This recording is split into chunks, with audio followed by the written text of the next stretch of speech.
Hello guys, learning भाई IQ के YouTube channel में आप सभी का बहुत बहुत स्वागत है। मेरा नाम है अविनाश प्रताप सिंह और हम इस सीरीज़ में इन्वायरमेंट पढ़ रहे थे। हमने अपने लास्ट लेक्चर में चैप्टर 13 का पार्ट फर्स्ट कवर किया था। This is going to be the second part of chapter 13। तो चलिए शुरू करते हैं। तो हम अपने लास्ट लेक्चर में क्या पढ़ रहे थे? Effects of air pollution. तो नेक्स्ट इफेक्ट हमारा क्या है? Ocean acidification. तो ओशन एसिडिफिकेशन को हम और क्या बोलते हैं? Evil twin of global warming या फिर द अदर CO2 प्रॉब्लम। तो ये वर्ड का एसोसिएशन आपको याद रखना है कि ओशन एसिडिफिकेशन के साथ इस वर्ड या फिर ये फ्रेज जुड़ा हुआ है ना।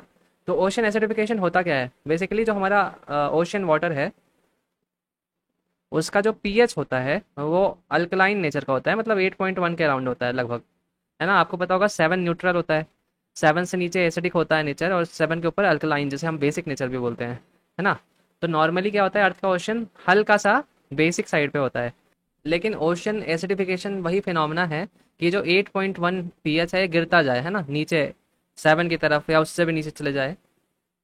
हालांकि इतनी तेजी से नहीं गिरता, बट ये जो टेंडेंसी है या फिर जो ऑनगोइंग प्रोसेस है जो हो रही है पीएच के डिक्रीज होने की अर्थ के ओशियंस की, इसी को हम बोलते हैं ओशियन एसिडिफिकेशन। तो ये होता क्या है, क्यों है बेसिकली? तो हमारे एटमॉस्फेयर में कार्बन डाइऑक्साइड है, आपको पता होगा, एयर पॉल्यूटेंट में कंसिडर की जाती है, एक ग्रीन हाउस गैस भी है। तो यही जो हमारी कार्बन डाइऑक्साइड है जब जाके समुद्र के पानी से मिलती है तो एक वीक एसिड का फॉर्मेशन करती है, कार्बोनिक एसिड जिसे हम बोलते हैं, है ना। और जब इसी की कॉन्सेंट्रेशन बढ़ती है तो उससे क्या होता है, पीएच जो है हमारा वो गिरता जाता है। तो आप देख सकते हैं मैकेनिज्म कैसा होता है, क्या प्रोसेस है। जो हमारा 30 से 40% कार्बन डाइऑक्साइड है जो ह्यूमन एक्टिविटी के द्वारा प्रोड्यूस किया जाता है, वो कहाँ जाकर डिजोल्व हो जाता है? ओशियंस, रिवर्स और लेक में, है ना। और इसी प्रोसेस में कुछ कार्बन डाइऑक्साइड रिएक्ट करता है वाटर से टू फॉर्म कार्बोनिक एसिड, है ना। फिर यही कार्बोनिक एसिड के मॉलिक्यूल्स और भी वाटर मॉलिक्यूल से रिएक्ट करते हैं बाइकार्बोनेट आयन और हाइड्रोनियम आयन की कंसंट्रेशन को बढ़ाने में। तो इसीलिए जैसे जैसे हाइड्रोनियम आयन की कंसंट्रेशन बढ़ती है पीएच इसीलिए वो घटता जाता है, राइट। जैसे एसिड जो होता है हमारा एसिड का लेवल और बेसिक, तो जैसे जैसे हम इधर जाते हैं हाइड्रोनियम आयन की कंसंट्रेशन बढ़ती जाती है। अब हम आगे चलते हैं। तो कार्बन डाइऑक्साइड के अलावा और कौन से कंट्रीब्यूटर्स हैं जिनकी वजह से ओशन का एसिडिफिकेशन हो रहा है? तो उसके अलावा सेकंड कंट्रीब्यूटर है हमारा यूट्रोफिकेशन। यूट्रोफिकेशन मैंने बताया था कि जब एनरिचमेंट हो जाता है या फिर एक्सेस ऑफ न्यूट्रिएंट आ जाते हैं किसी वाटर बॉडी में, तो वहाँ पे प्लैंकटन की ब्लूम आता है, मतलब बहुत हाई नंबर्स में प्लैंकटन की पॉपुलेशन बढ़ती है। तो जब तक प्लैंकटन है बॉडी में तब तक तो फोटोसिंथेसिस हो रही है और ऑक्सीजन भी मिल रही है।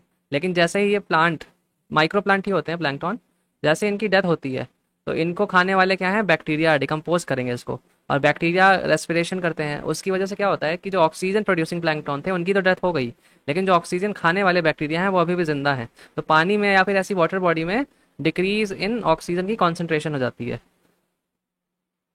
तो उसके कारण क्या होगा, जो रिलेटिव लेवल है CO2 का उस पानी में वो बढ़ जाएगा, है ना, जिसके कारण वही एसिडिफिकेशन की फिनोमेना देखने को मिलेगी।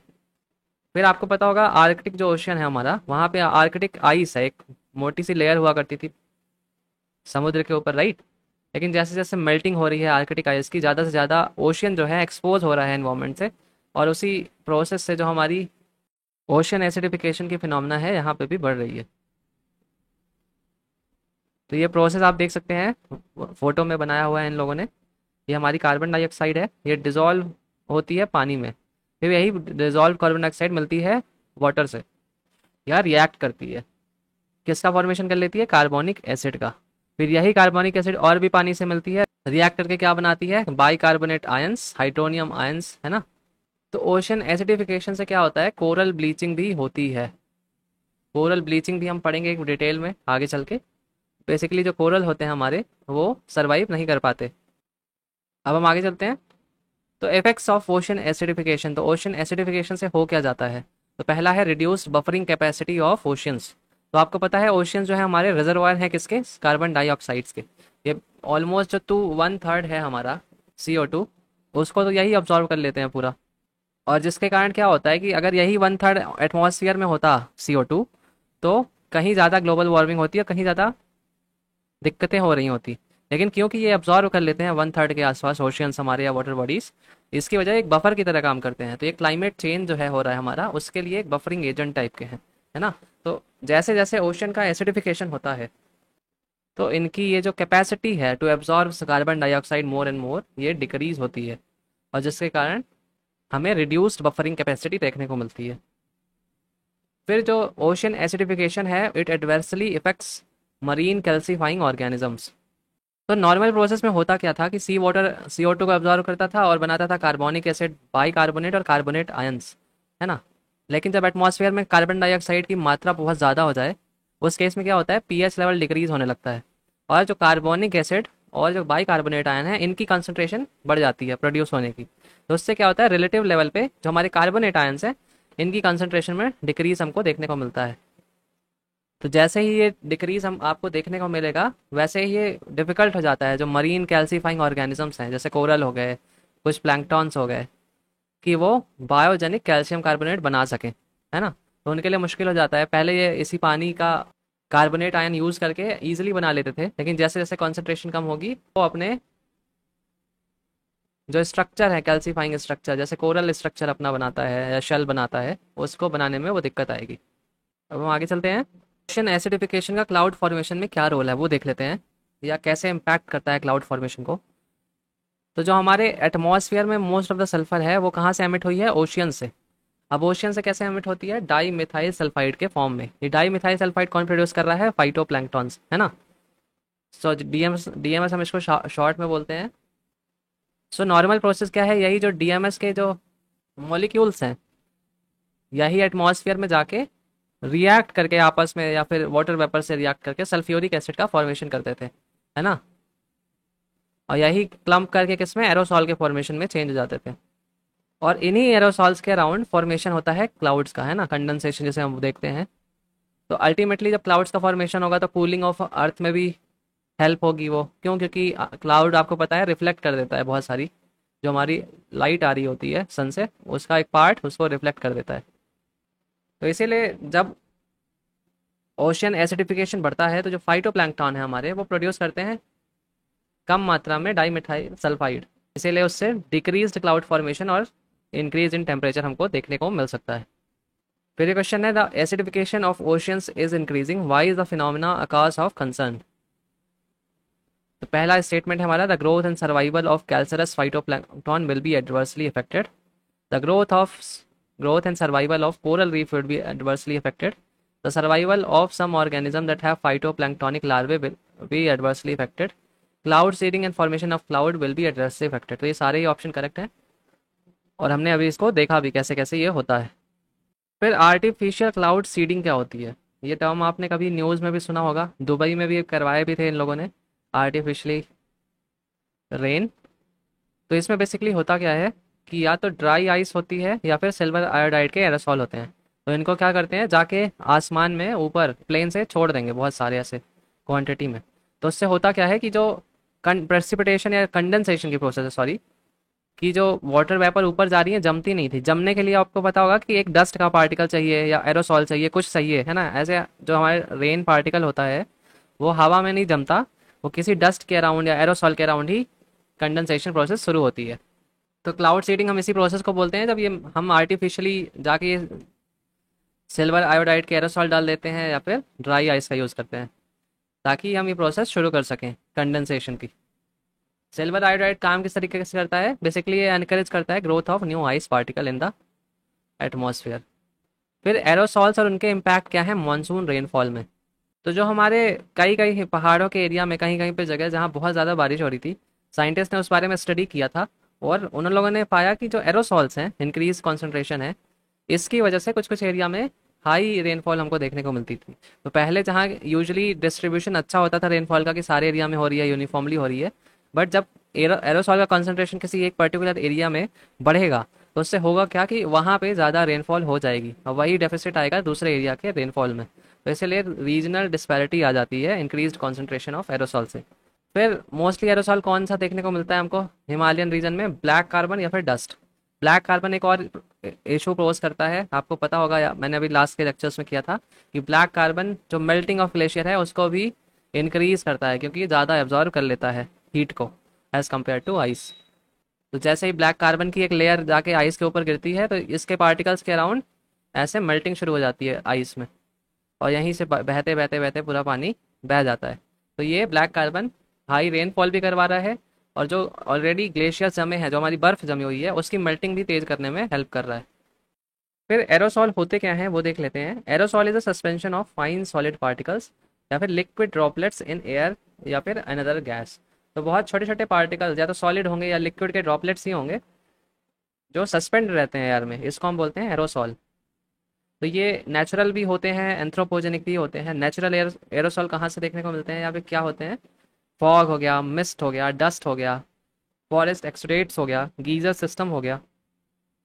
तो यहाँ से हमें नेचुरल एरोसॉल्स देखने को मिलते हैं। फिर एंथ्रोपोजेनिक एरोसॉल्स कहाँ देखने को मिलते हैं? पर्टिकुलेट एयर पॉल्यूटेंट हो गए हमारे, स्मोक हो गया, वो हो गया। यही एरोसॉल न्यूक्लियाई की तरह काम करते हैं, क्लाउड ड्रॉपलेट्स और आइस क्रिस्टल की। इसी के अराउंड कंडेंसेशन शुरू होता है, पानी जमना शुरू होता है, फिर वाटर ड्रॉपलेट का फॉर्मेशन कर लेता है। और ठंडी है तो आइस क्रिस्टल का फॉर्मेशन कर लेगा, बड़ी आइस का फॉर्मेशन कर लेगा। तो बेसिकली एरोसॉल इनिशिएट करता है ये प्रोसेस को। तो नॉर्मली आपको aerosol low layers of atmosphere में देखने को मिलेगा, लेकिन कुछ जो एरोसॉल होता है वो स्ट्रेटोस्फेयर में भी पहुंच जाता है। जैसे वॉल्केनिक एरोसॉल हो गया, बहुत तेजी से निकला वॉल्केनो और वो इतना ऊपर पहुंचा दिया सीधे, है ना। बाकी नॉर्मली कहाँ मिलेगा आपको? लेस देन 1.5 किलोमीटर के अंदर। फिर इम्पैक्ट क्या होता है? तो एरोसॉल जो है हमारा one of the most uncertain factor है इन क्लाइमेट प्रोजेक्शन।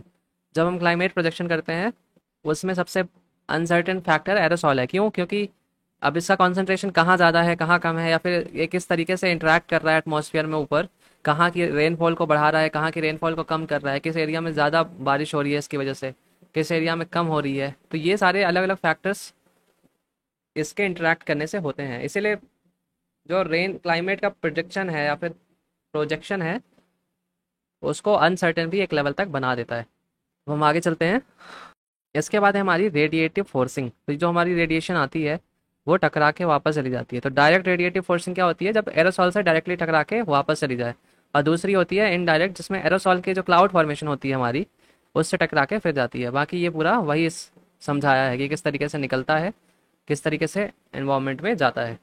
फिर एक लेयर है हमारी एशियन ट्रोपोपॉज एरोसॉल लेयर, जिसे हम अटल भी बोलते हैं। तो ये साउथ एशिया को कवर करती है और ये हमारे मानसून को नेगेटिवली इफेक्ट करती है।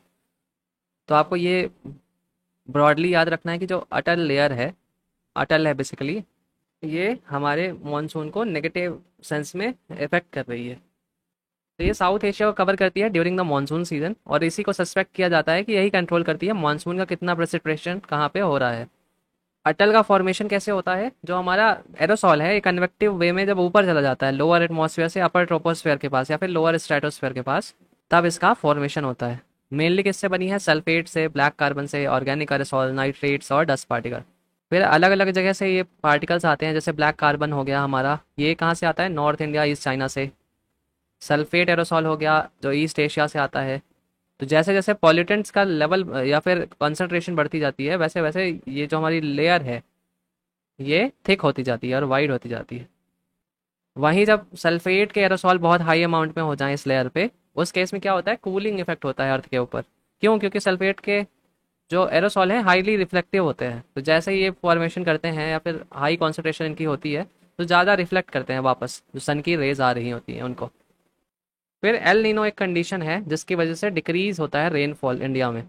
तो उस वो भी है, उसकी वजह से इंक्रीज डिक्रीज तो होता ही है, साथ साथ में जब एरोसॉल का पॉल्यूशन और मिला दीजिए उसकी वजह से 17% का डिक्रीज देखने को मिलता है ऑन एवरेज। फिर रीजनल रेनफॉल पैटर्न में क्या इम्पैक्ट पड़ता है एरोसॉल की वजह से? तो एरोसॉल आपको पता है ऐसे अर्बन एरिया से ज़्यादा निकलता है, इसलिए अब अर्बन एरिया में बारिश भी ज़्यादा हो रही है ना। आज इसकी वजह से क्या होता है कि जो रूरल एरियाज हैं हमारे, जहाँ पे कम एरोसॉल थे, वहाँ पे हमको रेनफॉल डेफिसिट देखने को मिलता है। तो ये हार्मफुल कैसे है? हमारी फसलों को पानी नहीं मिल पा रहा है ना। धान जो लगती है हमारी बरसात के सीज़न में, क्यों? क्योंकि रूरल एरिया में लगेगी और मोस्टली बारिश हो कहाँ रही है? सिटीज़ में। फिर यूपीएससी 2015 का क्वेश्चन है ये, how far do you agree the behaviour of the Indian monsoon has been changing due to humanising landscape discuss. तो इसमें आप बता सकते हैं, एरोसॉल वाला पॉइंट भी साथ में मेंशन कर सकते हैं। फिर इफेक्ट्स ऑफ एरोसॉल भी लिखा हुआ है, फोटो में देख सकते हैं आप। यहाँ पे विजिबिलिटी रिड्यूस कर देता है, न्यूक्लियाई की तरह, वही जो अभी हम सबने पढ़ा था। फिर मानसून के ऊपर है, फोटो देख सकते हैं आप। फिर हिमालयन में क्या इम्पैक्ट है वो भी हमने देख लिया। फिर रीजनल रेनफॉल पैटर्न में क्या इम्पैक्ट है वो भी देखा हमने अभी। अब इसके बाद हम देख रहे हैं ओजोन डिप्लीशन। तो ओजोन डिप्लीशन आपने सुना होगा बहुत बार अपने नॉर्मली भी, और इसकी पूरी प्रोसेस क्या होती है वो देख लेते हैं। सो आपको पता होगा सबसे प्राइमरी पॉल्यूटेंट क्या था, CFC गैस है ना, CFC क्लोरोफ्लोरोकार्बन की गैस। सो होता क्या था बेसिकली, जो हमारी UV रेज आती थी वो CFC मॉलिक्यूल से इंटरेक्ट करती थी या रिएक्ट करती थी। उसके कारण होता क्या था, एक क्लोरीन का जो रेडिकल है वो अलग हो जाता था, है ना, उसको हीट मिल जाती थी क्योंकि, तो ये इससे अलग हो जाता था। अब यही क्लोरीन का रेडिकल जाके ओजोन जो लेयर है हमारी O3 के फॉर्मेशन में इससे इंटर रिएक्ट करेगा और इससे एक O ले लेगा, है ना, तो ये O2 हो गया, ऑक्सीजन में कन्वर्ट हो गई और ये क्लोरीन मोनोऑक्साइड का फॉर्मेशन कर लेता था। फिर यही क्लोरीन मोनोऑक्साइड एक और ऑक्सीजन के रेडिकल से मिलके O2 का फॉर्मेशन करेगा और फिर यहाँ क्लोरीन अलग हो जाएगा, क्लोरीन रेडिकल सॉरी। और यही फिर क्लोरीन फिर वही प्रोसेस को करता रहेगा। तो इवेंचुअली क्या हो रहा है कि एक क्लोरीन लगातार एक पूरी साइकिल को करता जा रहा है। तो जब तक फ्री फ्री क्लोरीन है एटमॉस्फेयर में वो डिप्लीट करता रहेगा ओजोन लेयर को। तो पूरी प्रोसेस ऐसी है लगभग लगभग। अब इसकी हिस्ट्री क्या थी वो देख लेते हैं। तो ओजोन डिप्लीशन को बेसिकली डिफाइन कैसे करेंगे हम, एक स्टडी डिक्लाइन के तौर पे, है ना, in total ozone volume in earth stratosphere. तो अब ये भी एक वॉल्यूम के फॉर्म में होती है ना। आप देख रहे हैं ये ओजोन की लेयर है, कहीं पे ज़्यादा होगी कहीं पे कम होगी, है ना। और ये आप ऐसे जो ये रीजन देख रहे हैं यहाँ पे बहुत थिन हो गई है, ऑलमोस्ट ना के बराबर, लेकिन एक पतली लेयर फिर भी है, बहुत पतली। सबसे ज़्यादा कहाँ डिक्रीज देखने को मिलता है हमको, अर्थ के पोलर रीजन्स में। तो इसमें बेसिकली इन्वॉल्व क्या क्या है, किस तरीके से ये डिस्ट्रक्शन होता है ओजोन लेयर का। तो पोलर वर्टेक्स एक टॉपिक है, अभी हम नेक्स्ट स्लाइड में पढ़ेंगे। पोलर वर्टेक्स लो टेम्परेचर में जनरेट क्या करता है, स्ट्रेटोस्फेरिक क्लाउड्स। और यही स्ट्रेटोस्फेरिक क्लाउड्स जो है हमारे रिएक्ट करते हैं CFCs से या फिर जो अदर ओजोन डिप्लीटिंग सब्सटेंसेस हैं उनसे, और यही पूरी प्रोसेस डिस्ट्रॉय करती है ओजोन को। सबसे ज़्यादा ओजोन का डिप्लीशन कहाँ को देखने को मिलता है, या ओजोन होल हमें अंटार्कटिका रीजन में। क्यों, क्योंकि यहाँ पे स्ट्रॉन्ग पोलर वर्टेक्स है। वहीं पे जो आर्कटिक है, अदर पोल है हमारा, वहाँ पे रेयर और स्मॉल है। क्यों, क्योंकि वहाँ पे पोलर वर्टेक्स भी कमज़ोर होता है, साथ साथ में वहाँ के टेम्परेचर भी अंटार्कटिका के कंपैरिजन में रिलेटिवली हाई है। अब हम आगे चलते हैं। The depletion of ozone is due to increased halocarbons in the atmosphere. तो हेलोकार्बन्स बेसिकली क्या होते हैं, जो आप हाइड्रोकार्बन आपने सुना होगा, हाइड्रोकार्बन में बेसिकली हाइड्रोजन जब हट के कोई हेलोजन ग्रुप का एटम जुड़ जाता है कार्बन से, उसको हम बोलते हैं हेलोकार्बन। अब हेलोजन्स कौन कौन से हैं, फ्लोरीन, क्लोरीन, ब्रोमीन, आयोडीन, है ना, इनमें से कोई भी जुड़ जाएगा। तो यही ओजोन डिप्लीटिंग सब्सटेंस के तौर पे हम इनको देखते हैं। फिर क्लोरीन, जैसे अभी क्लोरीन रेडिकल का मैंने बताया आपको, है ना, फ्री क्लोरीन एटम जो है, वही पूरी प्रोसेस यहाँ पे लिखी हुई है कि फोटो UV लाइट रिएक्ट करती है, फिर उससे अलग होता है, फिर वो जाके ओजोन का ऑक्सीजन ले लेता है ना, वो पूरी प्रोसेस यहाँ पे लिखी हुई है। तो यहाँ पे आप देख सकते हैं polar vortex above north pole. तो बेसिकली एक साइक्लोन टाइप के होता है, पोलर साइक्लोन की तरीके से आप कंसीडर कर सकते हैं। ये पूरे क्लाउड्स आपको ऐसे दिखेंगे फॉर्मेशन में, है ना, ऐसे ऐसे। सो पोलर वर्टेक्स से हमारे पोलर स्ट्रेटोस्फेरिक क्लाउड्स का फॉर्मेशन होता है। यहाँ पे आप देख सकते हैं पोलर साइक्लोन है, ये भी लिखा हुआ है। तो पोलर साइक्लोन अपने आप में बहुत वाइड भी हो सकते हैं और बहुत ऊंचे भी, जैसे स्ट्रेटोस लोअर लेवल ऑफ स्ट्रेटोस्फेयर तक पहुंच सकते हैं। 8-9 किलोमीटर आप कह सकते हैं ट्रोपोस्फेयर होती है, उसके ऊपर भी लोअर लेवल शुरू हो जाता है स्ट्रेटोस्फेयर का, तो वहाँ तक आपको देखने को मिलेंगे। फिर polar stratospheric cloud or nacreous cloud that extend from 12 to 22 kilometer above the surface. They are formed mainly due to polar vortex event in winter and more intense due to south pole. तो stratospheric cloud आपको नाम से ही पता चल रहा है कि almost slower stratosphere के रीजन में इनका फॉर्मेशन होता है और पोलर वॉर्टेक्स के कारण ही होता है ना। फिर जो नेक्रियस क्लाउड्स है हमारे, वो एक रेयर क्लाउड्स का टाइप है, पूरे दिन आपको दिखेंगे नहीं, 2 hours with in the sunset या फिर बिफोर डॉन दिखेंगे बस, है ना, वो भी विंटर्स के टाइम पे आपको दिखने को मिलते हैं। They are bright even after sunset and before the dawn. क्यों, क्योंकि इनकी हाइट बहुत ऊंची है, लोअर स्ट्रेटोस्फेयर में है, राइट। जैसा मैंने बताया कि मेनली विंटर्स में देखने को मिलते हैं इन हाई लैटिट्यूड्स। फिर इन क्लाउड्स में होता क्या क्या है ना, वाटर होता है, नाइट्रिक एसिड होता है, सल्फ्यूरिक एसिड होता है। तो इसी क्लाउड की वजह से जो हमारा क्लोरीन का जो प्रोसेस है टूटने का, रिएक्ट करने का, वो इंक्रीज हो जाता है। और जैसे ही ये क्लोरीन रेडिकल्स हमारे अलग होते हैं अपने CFC से, वो इसी क्लाउड का एक पार्ट बन जाते हैं और इसी क्लाउड की वजह से पूरे में एक ह्यूज एरिया में ये एक्सेलरेट होके पहुंच जाते हैं और जहाँ पे रिएक्ट होके ओजोन को तोड़ते रहते हैं। फिर इम्पैक्ट क्या होता है नैनो पार्टिकल्स का, तो हाइड्रोक्सिल रेडिकल के बारे में हमने पढ़ा था लास्ट के लेक्चर्स में। हाइड्रोक्सिल रेडिकल को हम क्या बोलते थे, डिटर्जेंट ऑफ एटमॉस्फेयर। क्यों बोलते थे इसको ऐसा, क्योंकि ये जितनी भी ओजोन डिप्लीटिंग सब्सटेंसेस हैं या फिर पॉल्यूटेंट हैं उनसे रिएक्ट करके उनको एटमॉस्फेयर से रिमूव करता था। लेकिन जो नैनो पार्टिकल्स होते हैं हमारे, क्योंकि बहुत रिएक्टिव होते हैं, ये इसी जाके ओएस से रिएक्ट करके इनकी भी क्वांटिटी खत्म करते हैं। इसीलिए कॉन्सेंट्रेशन जो है ओजोन डिप्लीटिंग सब्सटेंसेस का वो कम नहीं हो पाता है ना। अब हम आगे चलते हैं। यहाँ पे आप देख सकते हैं polar stratospheric cloud and ozone depletion process यहाँ पे। फिर एक क्वेश्चन है, the formation of ozone hole in Antarctic region has been cause of concern which could be the reason of ozone depletion at poles. The presence of prominent tropospheric turbulence and inflow of chlorofluorocarbons. ये नहीं है, presence of prominent polar front and stratospheric cloud and inflow of chlorofluorocarbons. Yes. Absence of polar front and stratospheric clouds and inflow of methane and chlorofluorocarbons. तो ये नहीं है, absence नहीं होता है, stratospheric cloud का presence होता है। Increased temperature in polar region due to global warming. तो ये भी इसका रीजन नहीं है, तो इसका आंसर क्या होगा, बी। इसके बाद है हमारा ट्रॉपिकल ओजोन होल। तो रिसेंटली ये large round ozone hole was discovered in lower stratosphere over the tropics. तो अभी तक हम ओजोन होल की बात करते थे और पोलर रीजन याद आता था, राइट। लेकिन recently over the tropical area, जो हमारा इक्वेटर है और ये ट्रॉपिक्स है हमारी, इसके अराउंड ये वाला एरिया जो है ना, अर्थ हमारी ऐसे हो गई, तो इसके अराउंड हमको देखने को मिला है। ये प्रेजेंस कब से है, 1980 से इसकी प्रेजेंस है यहाँ पे, लेकिन हमें अभी ऑब्जर्व हुआ है। और इसकी खास बात क्या है, ये ऑल सीजन ओजोन होल है कंपेयर टू जो हमारा अंटार्कटिका ओजोन होल है which predominantly visible during spring time. और ये हमारे जो अंटार्कटिका वाले ओजोन होल से 7 गुना बड़ा है इन साइज या फिर एरिया। तो देख सकते हैं इनके बारे में भी स्टडी जारी जारी है। फिर जो मीसोस्फेयर होता है, हमारी एटमॉस्फेयर की जो लेयर है जो स्ट्रेटोस्फेयर के ऊपर होती है, राइट। ये ट्रोपोस्फेयर है, स्ट्रेटोस्फेयर है, फिर इस तरीके से लेवल बढ़ते जाते हैं। तो मीसोस्फेयर इससे ऊपर है। सो बेसिकली होता क्या है कि जो हमारी मीसोस्फेयर में नाइट्रोजन ऑक्साइड्स हैं वो क्या होते हैं, पोलर वर्टेक्स के कारण नीचे आते हैं, है ना। और ये जो नीचे हमारी लेयर है ओजोन की उससे टकराते हैं, और ये नाइट्रोजन ऑक्साइड्स के जो हमारे मॉलिक्यूल्स हैं ये डिस्ट्रॉय करते हैं किसको, ओजोन को। तो ये भी डिप्लीट करते हैं। मीसोस्फेयर में नाइट्रोजन ऑक्साइड्स आ कहाँ से रहे हैं, जो नाइट्रिक एसिड है इसके ब्रेकडाउन से, है ना। तो पार्ट 2 में यही तक था। Thank you for watching the video. Like और सब्सक्राइब कर लीजिए ताकि जो नेक्स्ट वीडियो आए उसके नोटिफिकेशन आपको ईजिली मिल जाए। Thank you.